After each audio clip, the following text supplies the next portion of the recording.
Got new details tonight about the Plantation explosion yesterday that damaged several businesses and left 23 people injured. The cause behind the catastrophe still a mystery. That's right. Local 10 News reporter, actually Local 10 News, we have team coverage tonight, and we start with Local 10 News reporter Trent Kelly with the latest on this investigation. Trent.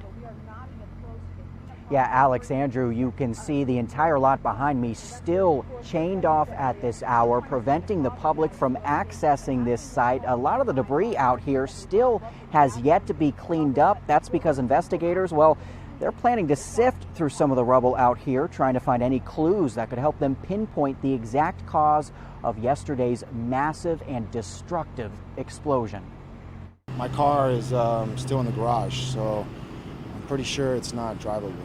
Chris Scott is a personal trainer at the LA Fitness, now in shambles after a massive explosion tore through this Plantation shopping plaza. Big boom, boom, everything shook, floor shook. He was one of several dozen witnesses who returned to the scene on Sunday looking to retrieve personal items left behind after the blast forced everyone to evacuate. The ceiling fell off and then all the glasses. This woman came to pick up her car only to realize she brought the wrong key. My car is just there, so I think it's fine. With the investigation ongoing, crews spent the day sealing off the site, putting up this chain link fence. Sky 10 capturing the mayor of Plantation surveying the scene from the ground, as officials now insist the cause is undetermined. There were no gas leaks other than the area that was affected by the explosion. A spokesperson for Tico Peoples Gas telling Local 10 the company is cooperating with investigators. Tico Peoples Gas has about a half a dozen customers inside that shopping center, and the location where the damage occurred, that former pizza restaurant, was a customer of ours. The deputy fire chief warning it is far too early to know for sure whether a gas leak is to blame. The assumption is, and everybody looks at it and says, oh, it must be gas, but that we can't confirm that until we actually dig down and find the source.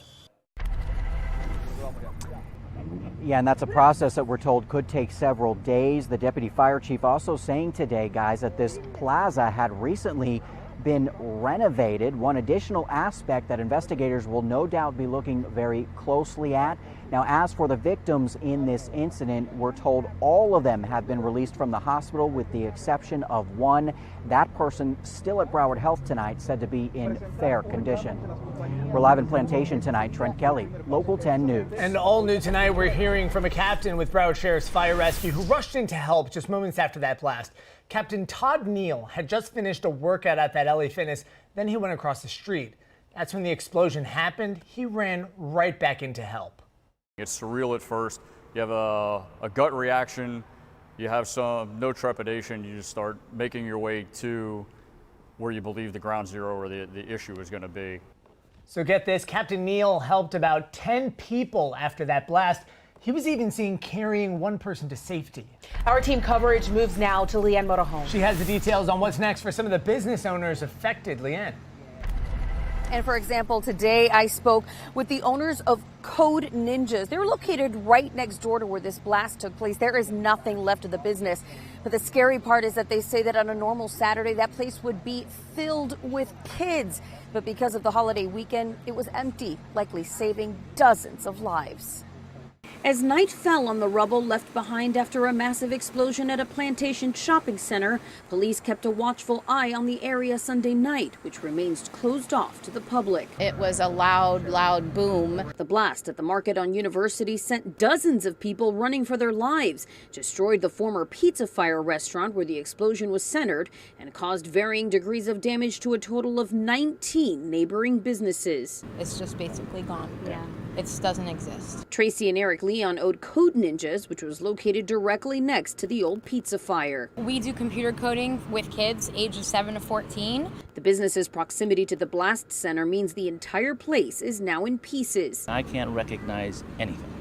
It is completely wiped out. I'm just so thankful that nobody was there. Other businesses like the LA Fitness Gym, located about 50 feet across the street, were also impacted. Ann Hunt was taking a yoga class when the explosion happened. Broken glass, ceiling tiles, the fire sprinklers were going off too. On Sunday, some drivers and business owners were allowed back on site to retrieve cars or valuables.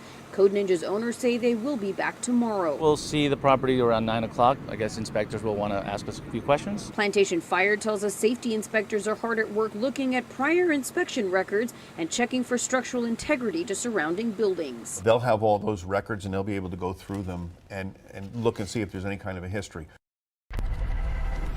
And the effects of this blast could be felt even in the neighboring shopping center called the Fountains. We're told by Deputy Chief Gordon that that building where the blast took place that contained Pizza Fire, it's actually a long strip. All of those businesses could eventually be demolished after those structural integrity tests and inspections. And of course, the building that houses the LA Fitness, it's a different building altogether, but that's going to be looked at closely to determine what exactly the future of that structure will be. Reporting live in Plantation tonight, I'm Leanne Morejon, Local 10 News. All right, Leanne, thank you. Well, one of the victims injured from the explosion has retained a lawyer. Law firm Morgan & Morgan identified their client only as a 37-year-old mother. Now, the firm released a statement that says, in part, in addition to causing her physical injuries, the mental and emotional trauma caused by this experience can have a lasting effect. We are working to uncover all the facts of the potential acts, omissions, and decisions that led to this incident as we seek justice for this victim. Morgan & Morgan also announcing today that it plans to file a lawsuit on behalf of that client. Details of the lawsuit will be revealed tomorrow.